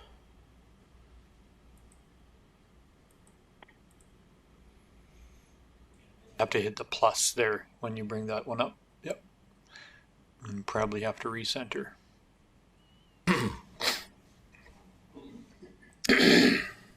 Smaller. Mine, I can pinch the screen, but this one. Okay, so there we were anticipating just interior renovations, lighting, that type of thing was going to be 100,000. And this is a different building, so we haven't gone through and done all that work again. I just wanted to see if there was enough interest to pursue this, but some of the numbers would be the same. So a screen, 40,000. Sorry, screen I think is 10,000. Projector, 40,000. The seating solution is 95,000. So that's a fully retractable seating solution. So like at a gymnasium at the school, they would all come out, then the back folds up and you have an actual theater style seat. They're comfortable, nice seats, individual seats. A lot of the other stuff, concession equipment, that type of thing would be similar price. It didn't sound like we needed a sprinkler system from the fire chief's inspection. And I can't say that's formal, but that was his opinion when we were there. Paint, that type of thing. But we would, obviously similar to like the spray park, we would work with our community businesses and volunteers to do a lot of this work so we could keep that price down. And that's, to me, the value in doing this through a separate building is our ability to get the community involved, that they get involved and help get the work done in a safe manner, up to code, but get the community involved and do it affordably and bring something unique to our community. I think doing it in the Civic Center is certainly an option. I think it would just be a little different. Great, thank you. Councillor Strauss. Yes, just for clarification, what is the asking price of this building? Well, it's not on the market, but he said he'd probably part with it for somewhere between 600,000 and 700,000. So this isn't. I don't have an exact price because I haven't put in a formal offer, but that's the range. It'd be in there. Okay, thank you. So just back to clarification, I think I'm looking at a $270,000 building purchase. That's related to the last building you were talking about? That was the one in Okay. Johnson's Addition. Sorry. Okay, So fair enough. So back to the 600,000 or so. Is there any? Is that just the ask, or is there an actual appraisal to say it's actually worth that? that's just what he's thinking it's worth. Okay. So that's like I say, we got an appraisal on this other building, and we got a safety inspection. It ran probably $5,000 or $6,000, and I paid for that personally because we have no money. And so I'm happy to spend it if it looks like that's somewhere we want to go. But before we put that money in, it'd be nice to see if there was interest in proceeding in that direction. Just according to the last printout here related to the debenture and the MD of Tabor, they had committed technically to a $400,000 bill for a project of similar I didn't have that in writing. I sat down with the CAO and the Reeve, and they said that would be the ballpark that they're interested on a project. I can't, things have changed. We have COVID, and I can't say that they're right. Are they still committed to that? I don't know, but that they were serious about supporting a project, and that's what they had stated here before the coronavirus hit. So I'd obviously need to, and I've talked to Tamara, and she's discussing it with the council, and we'll be working with them as well. But that was kind of the ballpark that they had considered at that time. Councillor Beckering. Yeah, thank you, Mr. Mayor, Dr. Tory. Your society is registered society? Do you not have a cash position at the present time? Do you not have a cash position at the present time? How much we have in our bank account? Yeah. No. Thank you. Related to the last figures, it's showing a $206,000 fundraising requirement. Was there some plan on how to get there, or has that changed now as well, or what are you looking at regarding fundraising requirements? Yeah, that we would fundraise. That was the plan. We would fundraise in the community for that. All right. Any other questions arising? Councillor Firth, anything to add? No, I think I mentioned at the Arts and Heritage Committee meeting when we heard this presentation that I was very impressed with the detail of the presentation and the proposal as far as how much the building would get used, and I would be in support. All right, thank you. Any other questions arising? Councillor Temps. Yes, thank you, Mr. Mayor. Dr. Toy and to your group, so basically, and I get it. I get what you're doing. You spent money on that other building, and before you're going to proceed and spend $5,000, $6,000 in this building, you want to see if there's an appetite from town council and from the MD council to pursue this. I, for one, really like the initiative. And I think that, we're going to need a whole lot more homework, but like you're asked right now is from the town, are we willing to support this initiative? I think is really what you're asking from us right now. Not do we have X amount of dollars to throw at it, or are we willing to support this initiative so you guys can actually decide what to do and carry on? I believe that's what you're here for. Thank you. Yeah, just see if there's an appetite to pursue something. Like if there's zero appetite, it's like, coronavirus has hit, we're not going to do anything for 5 years, then that's good to know. Or is, the Civic Center the direction that the council would like to go? And that's totally fine. We have a very committed committee. It's hard to fundraise and do all these things until we have something. It's hard to go to people and say, hey, we would love to do something, but there's no support from the MD or the town of Tabor, then it's hard to pursue that. But we have a powerful group of people that would love to see this happen. There's been people trying to do it for some years in the past, but maybe we were lacking, an appropriate project. And I think there's an appetite for it. I think this building would be a pretty fascinating building and repurpose it. I think it's underutilized currently, and our downtown could use some revitalization. I think that we can do our part to raise the funds. We have experts in the group with the arts and with doing everything. You know, we have Bryce Bennett from Avail to manage the finances, some powerhouse for fundraising and for running arts type facilities and HR and PR type stuff. So we know we can do a good job of it. But we need, you know, to know if there's an appetite or support. And we'd love to get into more details of, you know, what next steps would be. But just appreciate your time and letting us present and see if there is an appetite to look at it. All right, thank you. Well, you know what? Old story, never say never. I think means that was a theater at one time. I think that's a great possibility.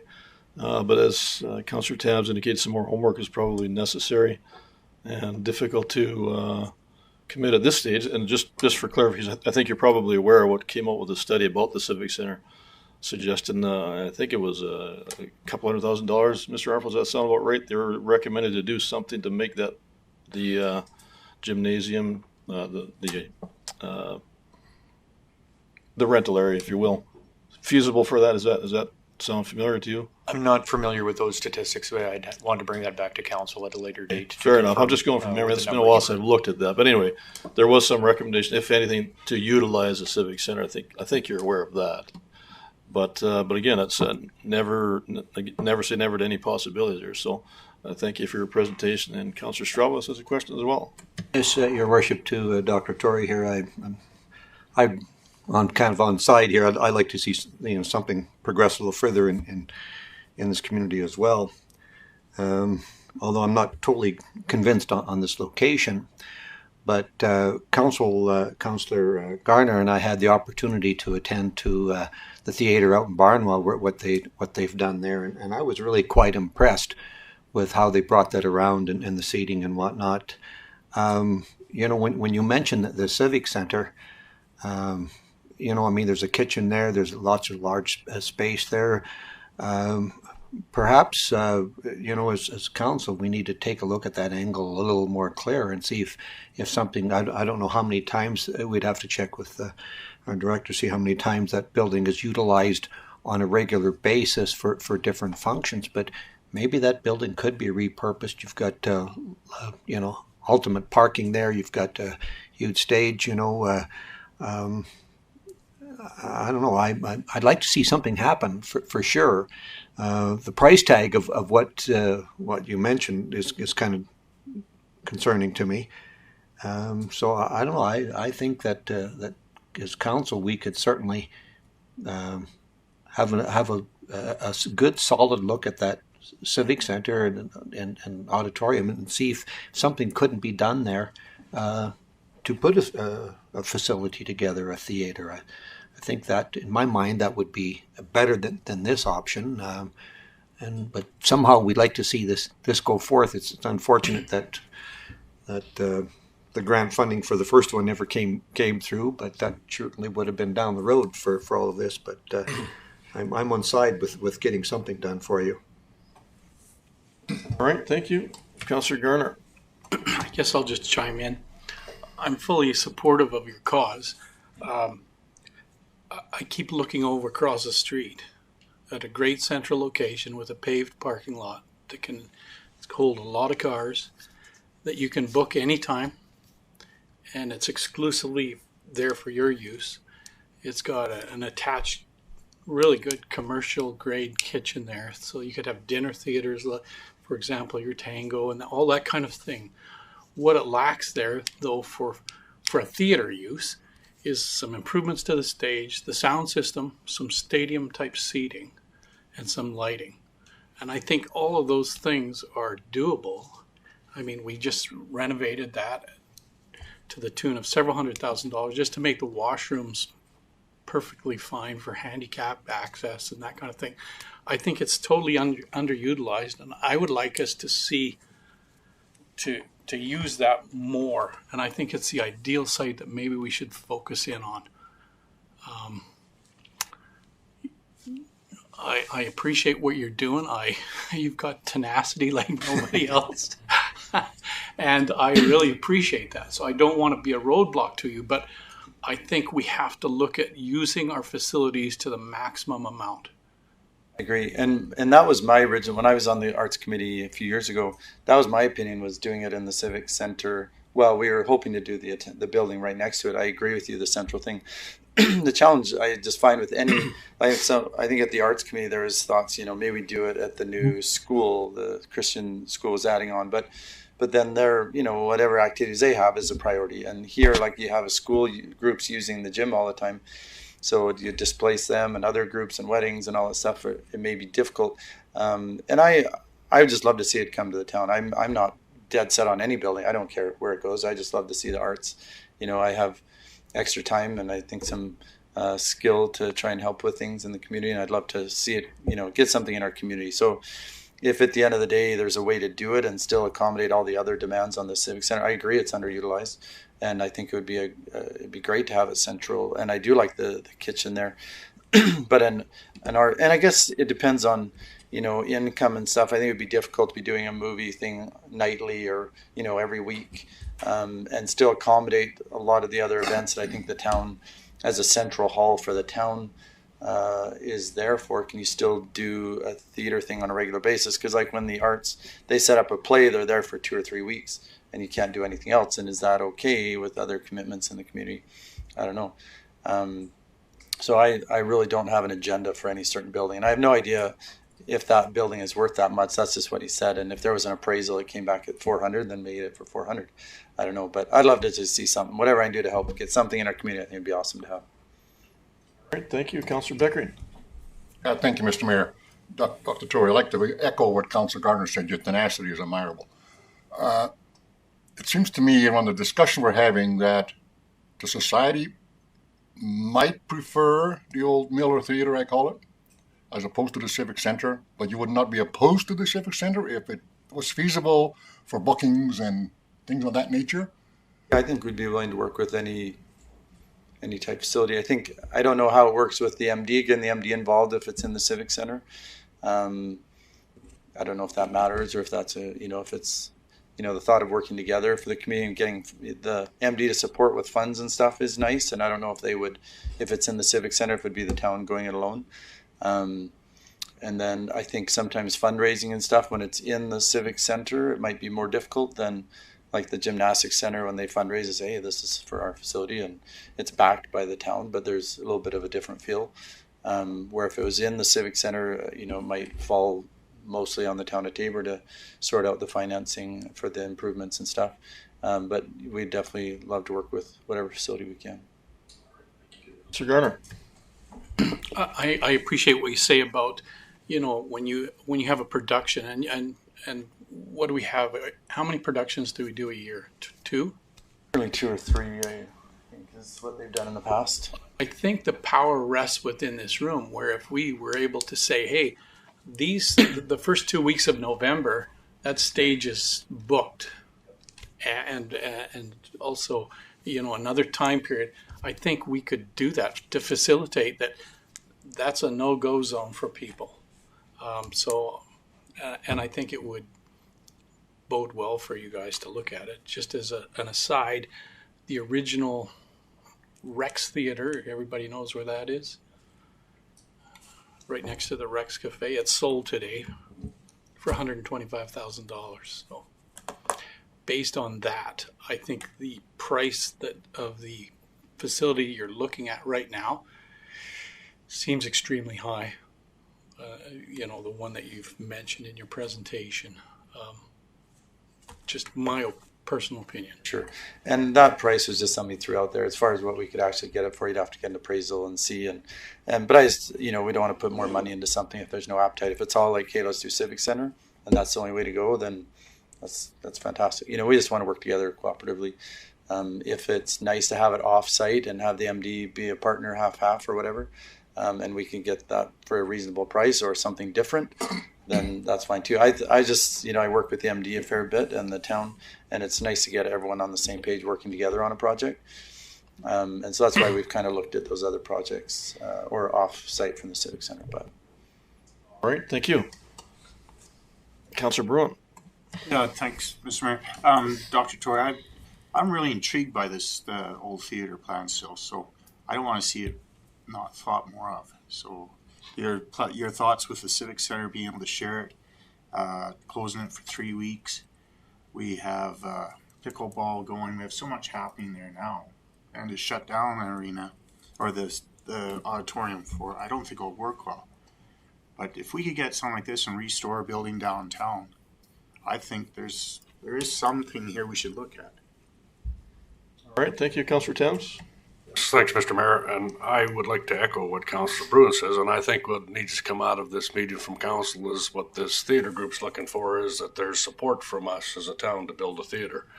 And I realize that there's a whole lot more homework, but I think if you got from this town council, from the MD council, there's a support from us to proceed. It gives you some avenues to go down.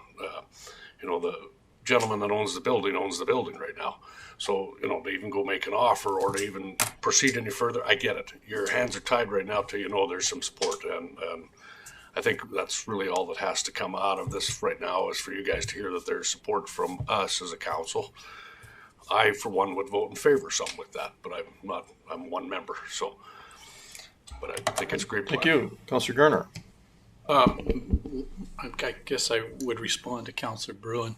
I think if we were to set aside a couple of weeks for a production, I envision the stage and what's behind it tied up. And as far as pickleball, if we invest in some theater type seating that we can push out of the way, there's no reason why we can't still function in that community center, leaving the stage, fully dressed, so to speak, and still use it for other things. All right, Councillor Bruin. Just comment back to Councillor Garner. I understand what you're saying, but when you set up a stage, you want the building quiet, you want to be practicing it, you want to do a whole bunch of things during those 3 weeks. Thanks for Councillor Tam's support. I think we should look. I support of building a theater. We just got to figure out where. We need to give you that support. So I'd like to make a motion at this time that Council makes a motion to support the building of a theater in principle. Sorry, could you repeat that, Councillor Bruin? I make a motion that Council supports the building of a theater by the Stars Group in principle. Meaning, I guess we want you to find a place and build one, but we got to find the right place. Share one thing about the sound. The Civic Center, the building is so cavernous and huge. It is difficult to have fine sound in a big square box. It's extremely difficult, if not impossible. If you've been to, say, a tango event, the music at the back, you can hardly hear people talking. So yes, you can put a stage at the front, but to make sound, the sound quality in a big box is almost impossible. So theaters, you usually want a smaller space where the sound is controlled and it's designed around that to handle that. It would be difficult in a building of that size to, cordon off a space small enough and get the sound appropriate. It'd be difficult, but I decided to throw that out there. All right, thank you, Councillor Stravos. Yes, Your Worship, just a question for Dr. Tory.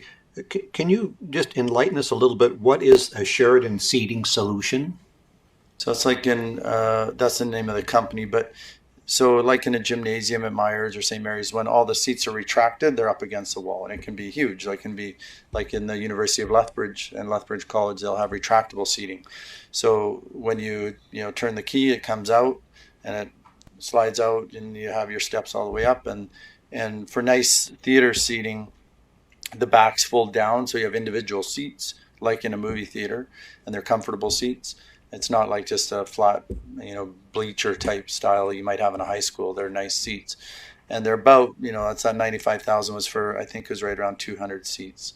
But it's amazing. You can pull it out of the way, and then you can have a dance, or you can have, if you have a theater in the round or a dinner theater, you can do all those things and those seats are out of the way. But if you want to do your movies or your, a theater where you need all the seating, then you can do that. So it allows a lot of options and flexibility, but get them out of the way and you can carry on. All right, thank you. Thank you. Just a follow-up question to that. You made some comments, of course, about the sound system there.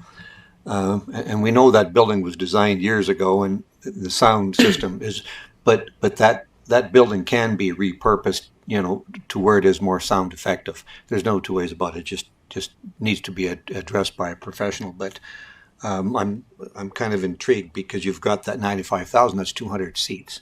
You know, that's certainly a good portion of that, and to repurpose, you know, a portion of that civic center, the whole thing, you know, to be more effective, the sound system. You know, I think that has a lot of merit, and I'm going to vote in favor of the motion because I do believe that we need to carry on for this year, whether or not.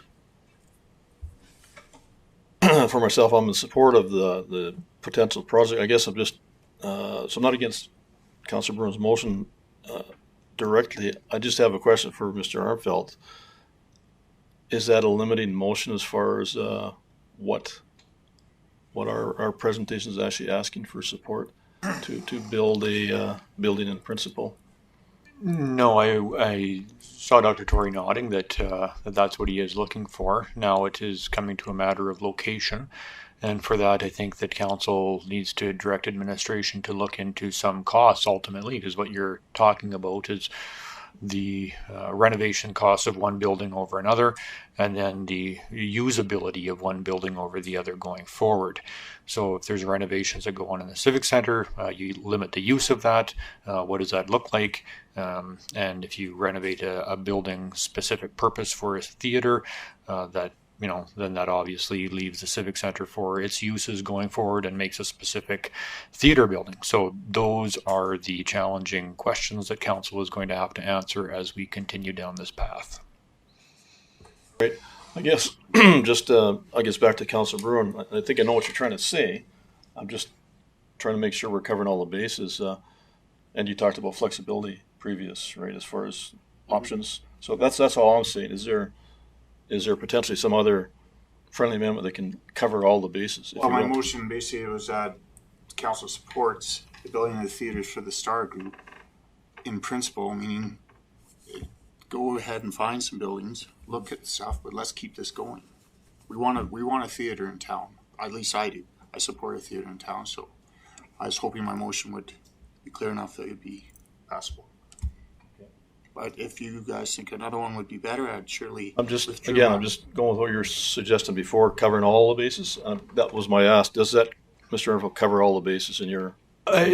Your worship, it certainly doesn't cover all the bases, but in order to climb a mountain, you have to take some baby steps, in my opinion, would be my advice to council. So this is why we actually don't make very complex motions, because in those baby steps to climb the mountain, you have to pass one motion, and then that is behind you, and then the next step forward is passing another motion, and that might be some direction to administration, and then a subsequent motion after that. So it is actually probably a better thing in this instance to keep a fairly easy motion that council just buys into the concept of a theater. I think that probably would be a win to Dr. Tory's group this evening. And then administration will certainly seek some further direction from council either after this presentation or at a subsequent council meeting for how you would like to see us move forward to action that motion. All right, perfect. Thank you. There is a motion on the table. Any other further discussion? All in favor? In favor. Carried unanimously. Thank you.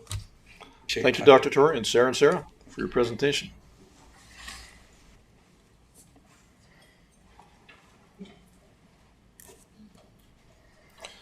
All right, on to item 7.2, delegation related to the Chamber Cornfest update.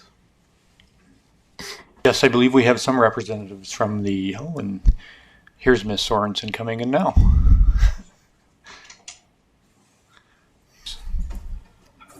So Ms. Sorensen, you're looking a bit more mobile these days. I can almost dance the polka, but not quite. So this is my first time addressing Mayor and the councilmen, so please be gentle on me. Absolutely. So I'm representing the Taber and District Chamber of Commerce tonight. With restrictions in place as a result of COVID-19, unfortunately we're having to cancel the annual Cornfest celebrations, which were to be scheduled for August 27th to the 30th this year. The 2021 celebrations is scheduled for August 26th to the 29th, 2021.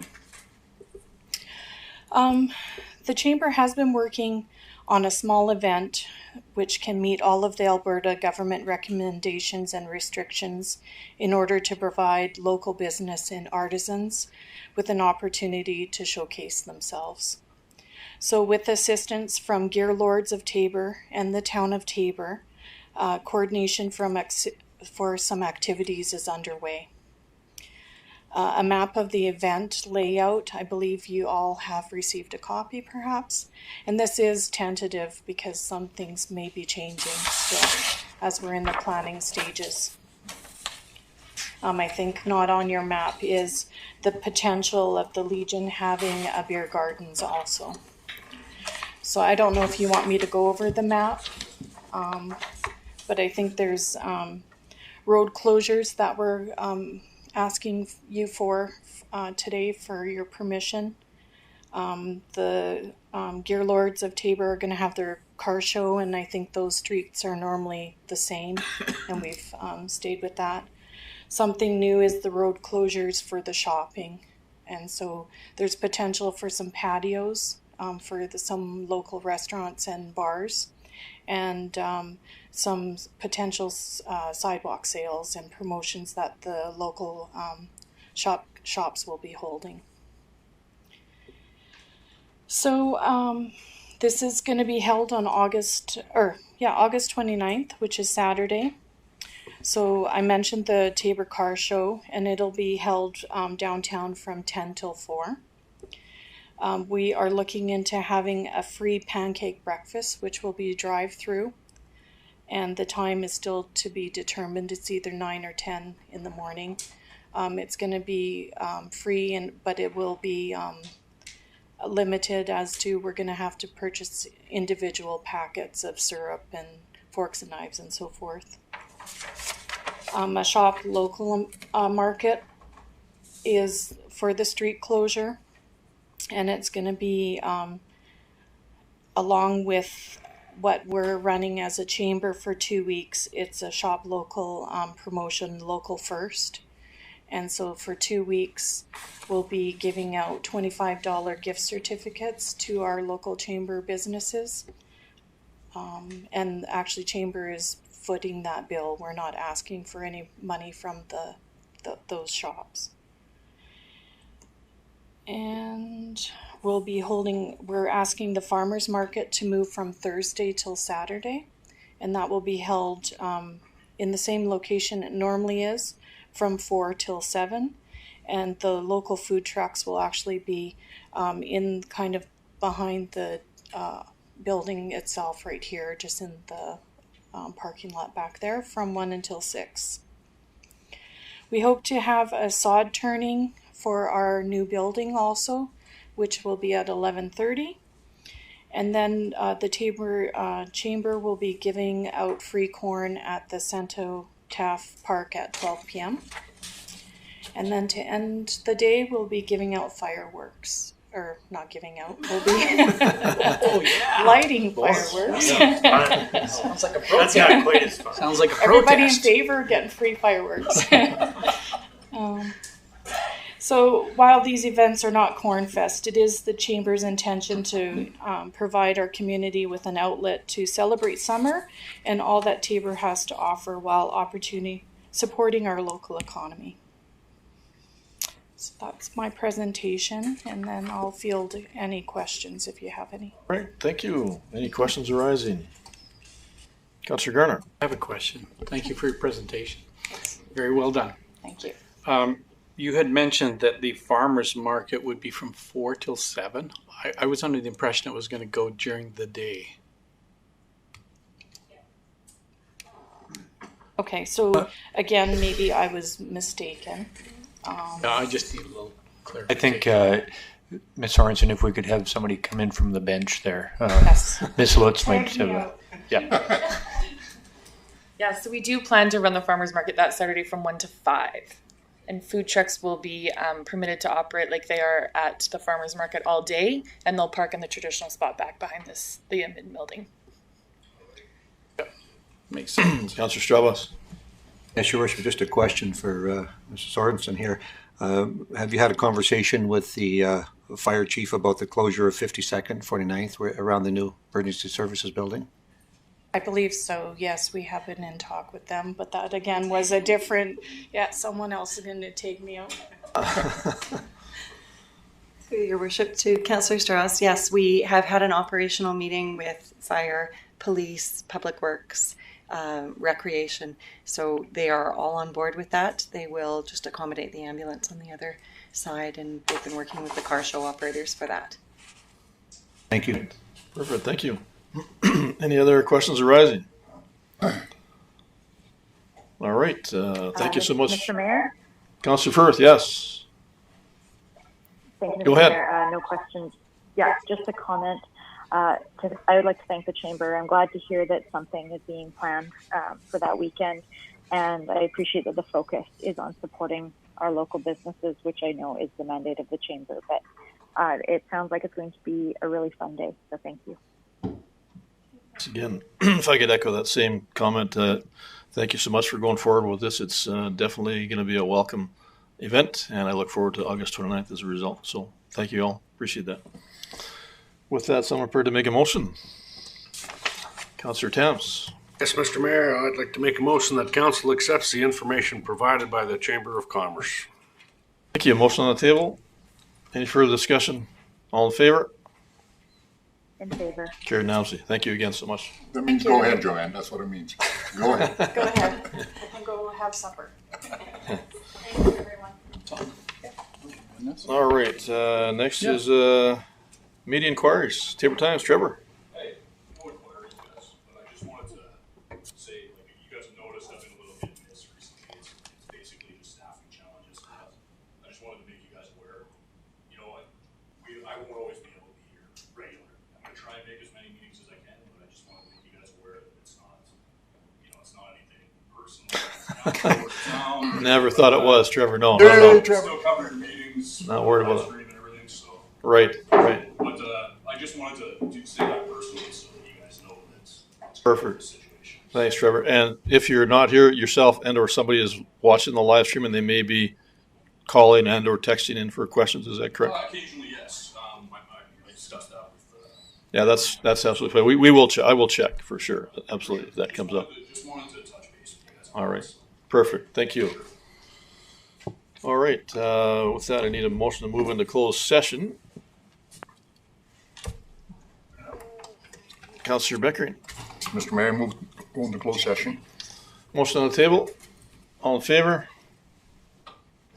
Carried unanimously. And Al needs just a few minutes here before we get started, correct? All right. So we'll take a quick break. 2-minute break. A few minutes.